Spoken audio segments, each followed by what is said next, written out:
The new Mantis X10 firearms performance system has all the goodness of the original, plus holster draw analysis and recoil analysis. It's a fantastic upgrade and I recommend it highly. Hey guys, Brian Hill out here on the range, and I'm going to talk to you. We talked about this before, how trigger speed and sight movies go together. We have 3 sight movies that we use. We're either going to have a flash of the sight, we're either going to have it floating inside the target, or we're going to focus on shooting something much smaller. And then our trigger speeds, per Tom Givens, is we're going to either be quickly, carefully, or precisely. Then that has to come together with our presentation of how we move the gun. Now there's no reason to get the gun out slowly ever, because we want more time to shoot, we want more time to aim, okay? So if I'm shooting to the body over here, this is our target that we use, M3 Strategies made it. If I'm shooting this alpha right here, this is going to be a flash sight picture. But if I'm shooting in here or in here, it's going to be floating. And if I'm shooting one of these guys or one of these guys, it's going to be focused. All right? And a good way for me to measure that is to look at the timer each time, see how that's working with me. And I should get some good ranges so I know how quickly I can shoot this. All right? So, going to see flash, floating, or focused. Going to see carefully, quickly, and precisely. They're going to go together, so flash is quickly. And then the gun's going to come all the way out, 95.5, like Ernest Langdon, Scott Jelinski talk about. I'll be right to here, and then boom, putting it right on the target. If I'm going to the head, it's going to be 90.10. I'm going to carefully press the trigger, and it's going to be floating inside that. And then if I'm going to one of those small boxes or the little circle, I'm going to draw at the same speed, but I'm going to go 80-20 and settle down a little bit. I'm going to precisely focus on it, and I'm going to precisely pull the trigger. So I'm really focused and precise with it. So let's see what that looks like. I got my favorite friend with me, the timer. It's on instant, so that'll be really hard for me to keep up with. So let's put that on delay. All right, we're all set up. So managing the camera, managing the timer, and shooting drills. It's a lot to do, but I'm going to do a good job for y'all. Okay, so this is to the body. All right, so I've got a very large target. I'm not at a very far distance, so I can really push the pace on this one.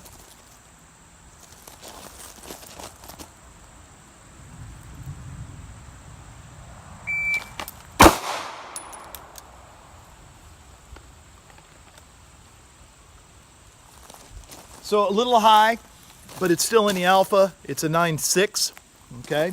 First shot getting a little warm here, so let's try another one. Let's see what the pace looks like on that. Let's get 3 to have an average.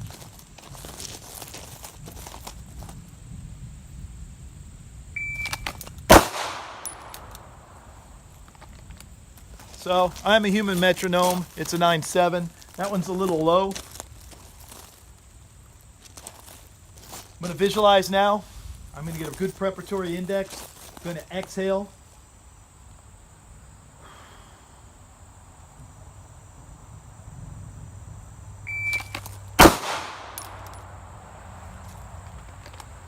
So that's my fastest draw. That's in the X ring, and it's a 9.5.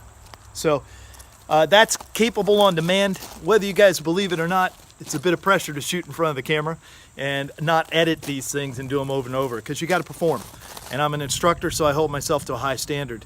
I've learned to shoot better in front of people while I'm teaching. Then I shoot better sometimes than in competition or performing qualifications for somebody else. So it's a good skill to have. Do it on performance. Now we're going to go to the head, so we should see a difference in the time. Now what's going to happen is I'm going to move my hands pretty quickly, but I'll slow down just the last 10% of the draw, and I'm going to refine that floating sight picture and carefully press the trigger, because that won't tolerate much error or of accuracy here. So there's a little error, but not much. So let's see what that looks like.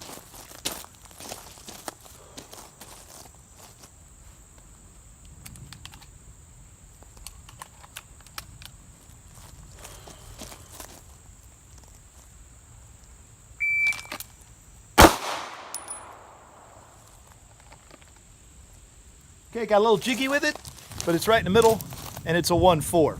Okay, so that means I took a little bit, maybe 0.4 of a second to see a little bit more on that, but I still drew at the same speed. So let's see if I can pick that up or not.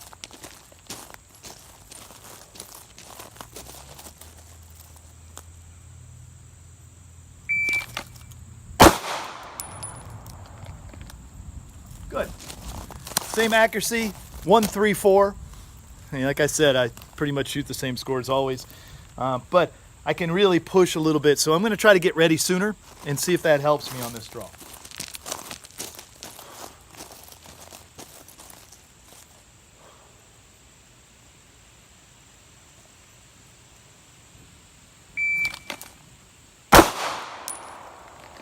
That one's going to be a little slower. I bobbled the grip a little bit, but it's still a 158.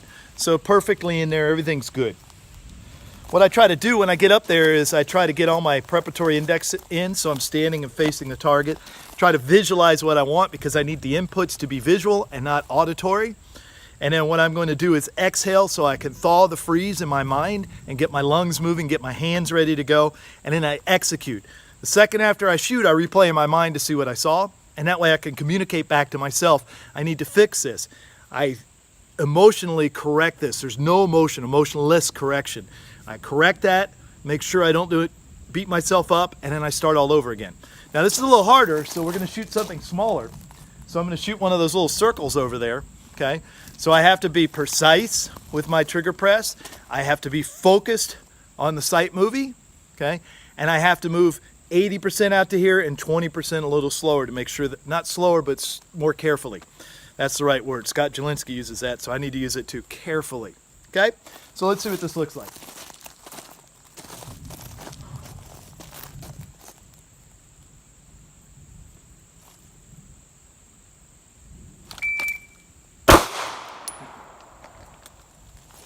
I believe I went before the buzzer, so that's a 109, so that one doesn't count.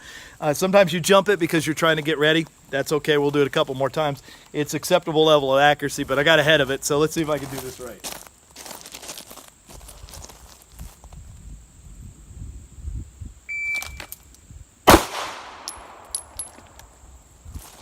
And this is the oddity of my life. I have an abundance of accuracy, so that was dead on the 1, and it's a 142. It's the same I was shooting the headshots at. So even though I have less margin for error, I'm shooting at the same pace.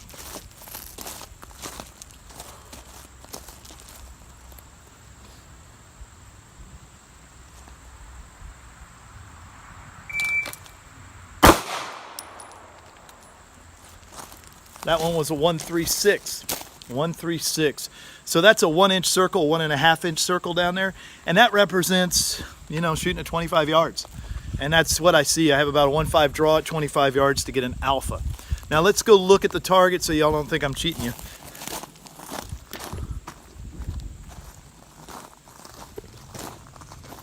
So there's my 3 body shots. They're all acceptable speed-wise. There's my head, and there's the ones, okay? And the other ones were left over from another drill I already did, but they were good too. So everything's acceptable accuracy. Cool, guys. Here's what I want you to do. Start measuring these things. Use your timer. See if it represents what you're doing in dry fire, dry practice.